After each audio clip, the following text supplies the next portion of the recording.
Okay, so we've been talking about our precious human life and using it wisely and making it worthwhile by practicing the path and transforming our minds,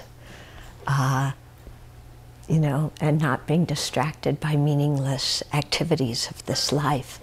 And so last time I was saying that the demarcation line between what is Dharma and what is worldly activity is whether or not our minds are involved with the 8 worldly concerns. In other words, whether we're acting out of attachment, you know, I want money, I want possessions, I want approval and reputation and sense pleasure, or I want to get away from these people that I don't like, and I want to get away from this unpleasant situation, and I can't stand people criticizing me, and I can't stand having a bad reputation.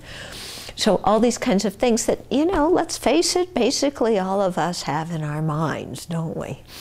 You know, so working with these 8 worldly concerns is actually quite a big thing. But as we're slowly able to do it, then we actually shift from practicing worldly activities to practicing a spiritual path. Okay?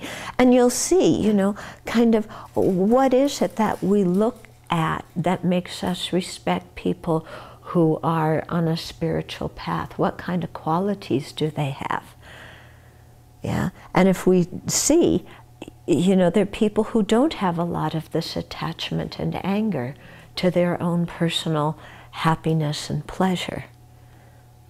Don't you think? You know, if we just talk even a general societal way, anybody from any religion, you know, if you look, if you're thinking of who is going to be somebody that you respect as a spiritual role model, is it going to be somebody who's greedy for money, you know, who has a boat and a second house and all the latest widgets and, you know, throws their money around and hoards it selfishly? Or is it going to be somebody who's very prickly about what you say to them, or somebody who's very kind? You know, is it going to be somebody who just wants to have everybody following them like little puppy dogs, idolizing them? Or is it going to be somebody who, you know, really has compassion for others? So, you know, if we just look in a worldly way, you know, the normal societal way of people of all religions, you know, these are the kind of qualities that we respect in spiritual people, you know, that we want to cultivate in ourselves. But it's not easy, you know, so we shouldn't expect ourselves to be free of all this kind of attachment and aversion instantaneously. You know, but the basic thing is seeing that having so many emotional swings and this kind of attachment and aversion, it makes us unhappy, you know. So don't say to yourself, oh, I'm so bad because I'm so attached. That doesn't help at all. Telling ourselves we're bad is just more attachment to reputation, you know. Just throw that one out, okay? So we need to have kindness and compassion for ourselves.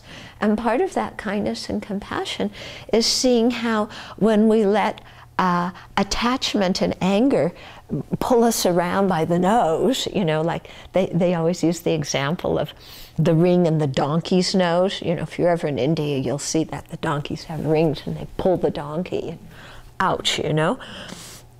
But if we have that ring and we let attachment and anger, you know, pull that ring, we're going to be pretty miserable, okay? So we want to reduce all this attachment to sense pleasure and aversion to not getting what we want, you know, so that we'll be happier, right? And so that we'll be able to make the people around us happy and not harm them. And then also, this is a very important factor in really progressing along the spiritual path and opening ourselves up to new levels of meditation and new levels of awareness of the universe and new ways of interacting with genuine love and kindness and compassion with others. Okay? So really, you know, reducing these 8 worldly concerns, not by telling ourselves we're bad, but by realizing that they're kind of useless. You know, they don't bring lasting happiness. And the things we're attached to are transient, come, go, go, you know. You no sooner have them than they're going away. It's like the latest fads, you know. No sooner does everybody get them than they're going out of style. Yeah, so what's the use in driving yourself crazy about whether you have the latest in thing, because by the time you get it, it's going out of style. Forget it, you know.